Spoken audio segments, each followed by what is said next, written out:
here, and welcome to another episode of OPERI. What is OPERI? It's kind of my TO transparency project. So OPERI stands for Origins, Preparations, Execution, Reflection, Iteration. I'll kind of go down the list. I had two events. This one is going to be about Tekken Calibur Crusade number 6, which took place in September 2019. Not on a holiday. My goodness. So I'll kind of go over the Origins again, which there's not really much different from the last one, but pretty much it's a Tekken Calibur Crusade is a standalone Namco / 3D fighting game event.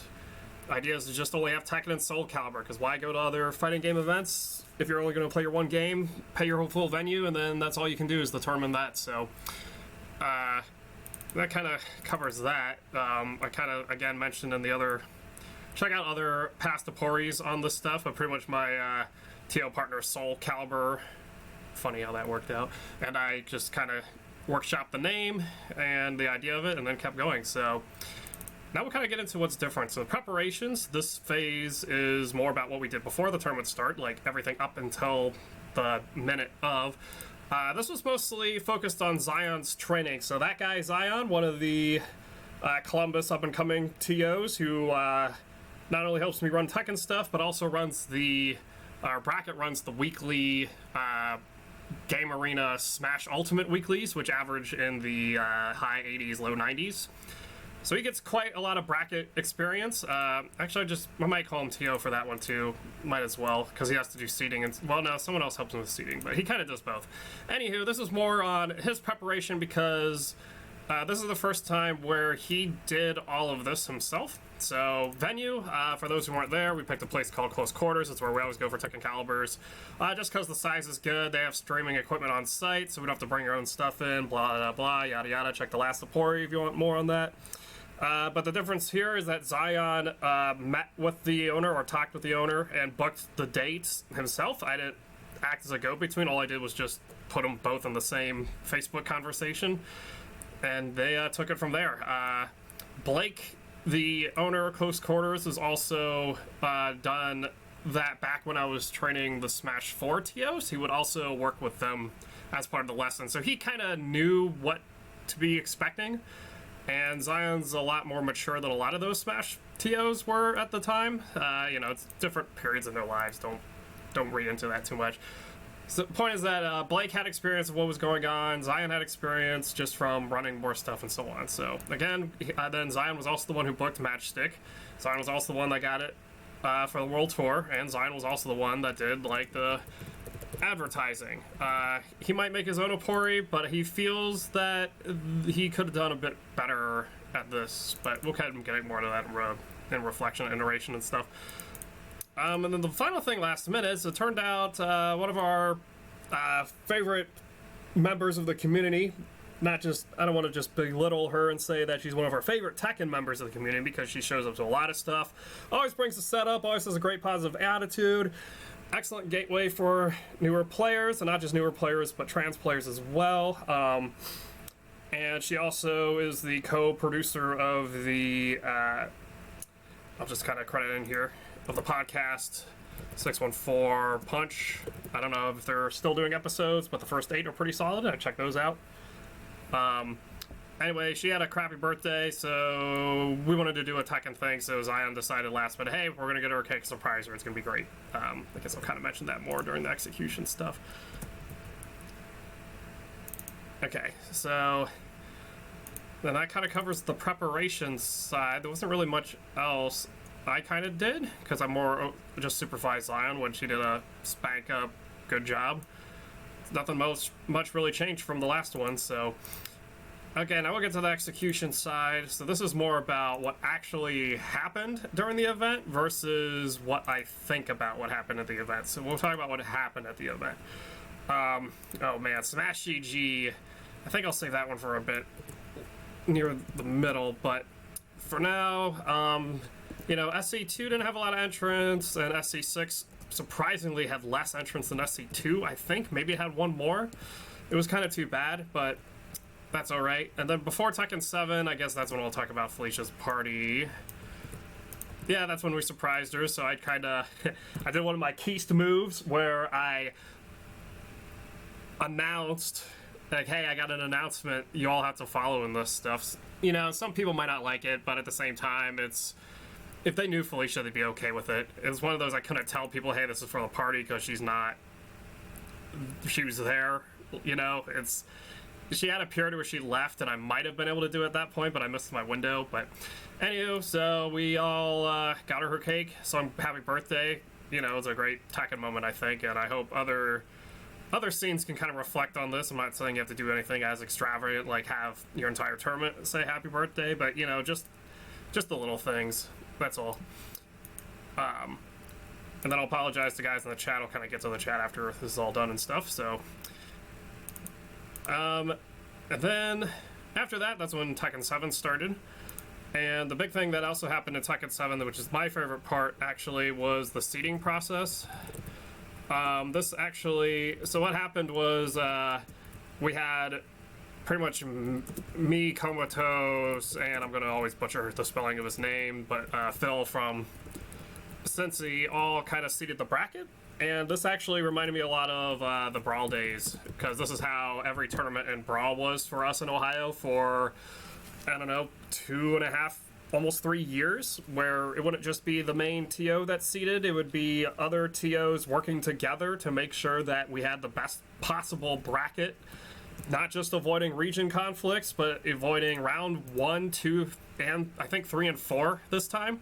As well as making the brackets balanced as far as, like, you know, one bracket not having too many powerful players and stuff, and it just made an insanely great bracket. This was the largest Tekken Calibur event, and it might actually be the largest Tekken event I can think of that's been in Ohio since maybe even the season's beatings days. But I don't even know how many people they got in some of them. Like, it might have beaten some of them. Like, yes, it was only 37, but back then, man, it was hard to get people to play Tekken. So, definitely a lot of entrants, and we got done very quickly anyway because, well, I know how to run brackets better than most people. The Smash GG issue, oh my gosh. I almost have to clip this for a video, for another Twitter, because someone has been talking about... someone's talking about a, list everything wrong with Smash.gg, and it's like, I don't think I can fit that in a tweet. So, Smash.gg has a feature where when you add an attendee, it doesn't just add them to the bracket, you have to click on that they are an entrant in the bracket, and if they're an entrant in that bracket, you have to assign what pool they belong to. Or you can set it to auto-assign, but that's kind of not self-intuitive that that's what's actually happening. Plus, you kind of don't... Yeah, it's just kind of weird, because you have to redo it anyway in the seeding process, so I don't know what that's actually helping. Like, who uses this feature? Anyways, I'm ranting about that part when this is about Tekken Calibur. And you have to mark that they're paid, and then you have to also mark that their venue is paid. But the 5th step, which is on a separate page entirely, you have to check them in. And if you don't, then the bracket's not official, and then it's not World Tour official, so you have to have all that stuff. Then if you don't, then your event doesn't count, and you don't get points, and that's probably why most TOs are going, where are my points at? It's because of little things like that aren't coming through, so... luckily, I caught this was a problem somewhat in time before Tekken 7, so what I did was I split... So everyone had already been in, so I just split the tournament half by tag and just had everyone process that they were checked in, essentially. So we did that. I think it only took, gosh, I want to say maybe 5 minutes. Not very long at all, and then we were back where we were, so just kind of a crappy situation with that. I don't know why they have so many check-in stuff. And then the worst part, they're not telling you that's what you're missing or something like that too. So, I guess I did mention the Tekken seeding stuff. And then the venue itself, just as usual, we came in, set it up, cleaned up when we were done. I'll get more into that in Reflection because we kind of messed up the venue cleanup. It's not any of the players' fault, it's more my fault being a TO and stuff, but I won't worry about that too much. And then, yeah, that kind of covers it. We did have some, I did swap the commentary a little better this time, but maybe could have done better. I don't know if I should make it formal or not. I really don't like it, but at the same time, we don't have that many commentators, and there's not that many matches that go on stream in the grand scheme of things. Maybe when this hits more like 60 entrants, then we can worry about that. So, kind of concludes the execution side. So now we're finally at the reflections. This is about what I thought about all of this stuff. So, pretty much, Soul Calibur 2 and Soul Calibur 6 are both kind of like, I don't want to say it, they're almost like, they're not dead games, because I don't believe it. They're just not main games anymore, including 6. And so pretty much I think we're gonna have to just treat them like, and I think Zion even mentioned this too. I'll put that more in the iteration part, but yeah, we gotta treat these two like side events and just make Tekken 7 the flagship of this. I originally thought with Soul Calibur 6, maybe, because we don't know, maybe we could have made Soul Calibur 6 a main event as well if players stuck with it, but players didn't stick with it. And I don't think it's the game's fault, because the game's really good. It's not Tekken good, but I don't know, people play worse, and like, people play SF5, we'll get to that later, but anywho, again, I was so flabbergasted by the amount of interest in Tekken 7. It was fantastic. Hope we get that again. It sounds like we might. More people wish they could have gone, and you know, I don't know. I know not everyone who was at the last one was there, but we'll keep going. Jenga, we actually did a tournament. It was single limb. I guess I should have mentioned that in the execution part of it. The only thing I don't like is the cost, but it was Zion's event, so I'm not gonna harsh on him too much, but I think the cost is too high for like a single limb Jenga bracket. Made it $5, which is how much like a Soul Calibur game was. You know, it was cool with the stakes, but best of one, single limb, and it's a board game thing, and we kind of want more people to just play Jenga. Then it's got to be $1. And if we wanted to, we could always start it sooner, like before Tekken 7. Also, that kind of thing. Maybe we'll put that in iteration. Still, I think our favorite side event that Tekken does. It gets kind of hype.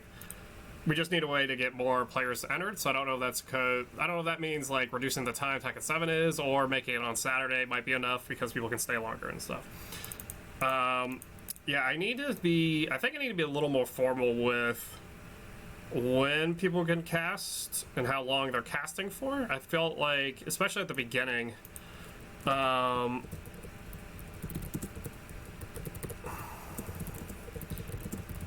which, if I can get someone else to run bracket for me, then I can do beginning commentary, and that's okay. But pretty much the problem is that all the players are playing, so they can't cast. And that's just going to happen at these events. When they become big enough where I can't run every round 1 match at the same time, then yeah, they can cast more or something, but I also just need more volunteers within general. People are very uncomfortable with casting. I don't get it. I think they're all trying too hard on it because they're too hard on themselves, when commentary is, well, I guess there's a difference. We're not casting the game like what happens at EVO. We're commentating the game like a director's commentary, where you just talk about the match. You don't need anything else. Like, if I talk to you about the game, like, and we're just standing behind the players, like in the other side of the room watching, and I'm just asking you questions and you're answering them and then going into it more. That's what we can do on stream. We don't have to, you know, play everything. They can see it, especially in Tekken. Just naturally react. Like, everyone does it just fine. It's like, you don't have to fake it. You guys are all good. More commentary. I'll even get that with iteration. Maybe I just need to add like a perk. Or like you enter a raffle if you get to commentate. I don't know, something. But I hate this site. I have to keep using it because of Tekken World Tour. Eventually I'll have a Tekken Calibur where the World Tour isn't there yet, and then we won't use it, and it's going to be great. But until then, it blows. Alright, finally, iteration. So, I think we're going to do a slightly earlier start. Like, probably Tekken 7 at like 6 instead. I think I have this already posted on the new Smash UG page. It's going to be a Saturday event. I think we'll probably like alternate, because I'm getting mixed reviews on who can make it to these on Saturday versus who can make these on Sundays. So we'll kind of do that. So finally, I was talking to the Smashers about this, and if we get more than 32, then run this. For those who don't know, an amateur bracket is a $1 buy-in for those who went 0-2 or 1-2 in main bracket. And what this does is it gives the people who desperately need more matches a chance to get more matches, but against players of similar skill level and stuff. I might open this to myself because I can't enter the main bracket, but I think that all depends on the others. Because I don't think I'd go 0-2 or 1-2. But these days I kind of am, so I don't know. But the point is that it'll be hype. If you have 32 entrants, then that gets you, let's see, 16 people that go 0-2. I'm sorry, 8 people that go 0-2 and another 8 people that go 1-2, so you get another 16-man bracket. And then it goes faster because not everyone necessarily enters. And then when you do this, you don't do like, you don't do your best of 5, like winners, losers, grand finals, stuff like you do in a normal bracket. Might not even do the reset. Really, it all depends on who's left, you know, and when they have to go and stuff. But the point is that I was kind of scared of when we originally started talking about these back in the day was the concern of players who knew they weren't going to win money by getting in 5th would just go 0-2 on purpose and then just raffle stop the amateur bracket. The problem with that is that if you do that, then the amateur players see that you do that, and then they just drop out and they get your money back, and then you just, you know, get $1. You get your dollar back, essentially. And you'll just be a laughing stock, and you don't want that, not in Tekken. So I'm excited to try this. This is definitely going to happen at the next Tekken Calibur, which will happen in November. Then finally, since like I said earlier, we're going to treat Soul Calibur 6 more like a side event, so I'll have a $5 entry. I don't think I could do another Tekken side event yet. I'm not ready for it. I got hurt too many times for the last one. Because we had Tag 1, 4 entrants. Well, actually, the first time we had Tag 1, we had 8 entrants. It was sick. Second one, 3 entrants. Then we had Tag 2, 3 entrants. And then I forget, another Tag, 2 entrants. Like, there just wasn't interest. So I think at this next one, I'll just kind of like poll for side game that they actually would enter, if they would even enter one. Because if they don't, then there's no point. Then I just do a goofy side event instead, like Tekken Ball or Tekken Bowl, or I make up something. And yeah, that kind of covers the OPERI for Tekken 6. So kind of hope that for those like up and coming TOs and stuff, I guess I'll add the news segment of just going through the chat. But yeah, pretty much shiny. This is just me reviewing my tournament stuff. And yes, challenge is the life, Big Boss. It is. Actually, it sucks too. We should all go back to Tournament Maker version 1 before those creators ruined it, but that's just me. And then Lados Lounge. Alright, so that concludes Tekken Calibur 6 OPERI. Stay tuned for the next one.